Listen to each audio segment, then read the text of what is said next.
তো লাইট সেকশনে হচ্ছে আমরা যদি স্বাভাবিকভাবে বুঝি, এটা হচ্ছে আমাদের ডিসপ্লে কানেক্টর, আর নিচেরটা বুঝেছি জাস্ট এটা ডিসপ্লে। হ্যাঁ, আইপিএস ডিসপ্লে, এলসিডি এটা। হ্যাঁ, কি এগুলা? ডায়োড। তো আমরা জানি যে এলইডি এটাও কি kind of diode, light emitting diode. তো এইগুলো হচ্ছে আমাদের এক একটা ডায়োড জ্বলতে মিনিমাম আমাদের ভোল্টেজ দরকার 2.8 থেকে 3 ভোল্টেজ। এক একটা জ্বলতে লাগবে 3 ভোল্টেজ, ম্যাক্সিমাম 3 ভোল্টেজ। এক একটা জ্বলতে লাগবে 3 ভোল্টেজ, তাহলে 7টা জ্বলতে কত লাগবে? কিন্তু আমাদের লাগবে কত ভোল্টেজ? 21 ভোল্টেজ। কত লাগবে? 21 ভোল্টেজ। মোবাইলের মধ্যে আছে হচ্ছে ব্যাটারিতে হচ্ছে 4 ভোল্টেজ, কিন্তু লাগবে 20 ভোল্টেজ। তো এর জন্য আমাদের একটা বুস্ট কনভার্টার সার্কিট বানাতে হয়। এইটা হচ্ছে মূলত আমাদের এই লাইট সেকশনের কাজই হচ্ছে এইটা। লাইট সেকশন আমাদের এই কাজই করে। তো এখানে আমাদের লাইট আছে, এটা জাস্ট আমরা ফর এক্সাম্পলই দিছি যে এটা কিভাবে আমাদের আছে কতগুলো।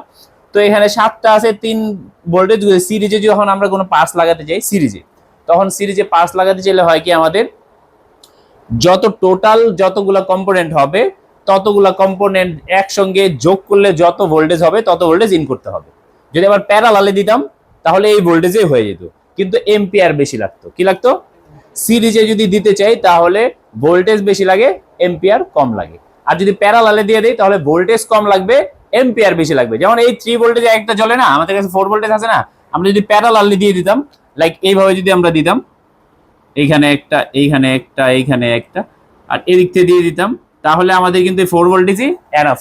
এইখানে এর জন্য কি হয়েছে, এগুলো সব আমরা সিরিজে। এখন একটা প্রবলেম হয়ে দাঁড়াইছে সিরিজে লাগানোর কারণে, ভোল্টেজ বেশি লাগবে। তো এই ভোল্টেজ বেশি করার জন্য আমরা একটা সার্কিট বানাতে হচ্ছে আমাদের, এই লাইটিং সার্কিট। তো এই লাইটিং সার্কিটে আমাদের থাকে হচ্ছে একটা কয়েল আর একটা ডায়োড, আর এখানে থাকে একটা ক্যাপাসিটর। ক্যাপাসিটরটা আমাদের হতে পারে 30 থেকে 50 ভোল্টের। ওকে, আমাদের এই ক্যাপাসিটরের ক্যাপাসিটি থাকবে 30 থেকে 50 ভোল্ট পর্যন্ত লোড নিতে পারে।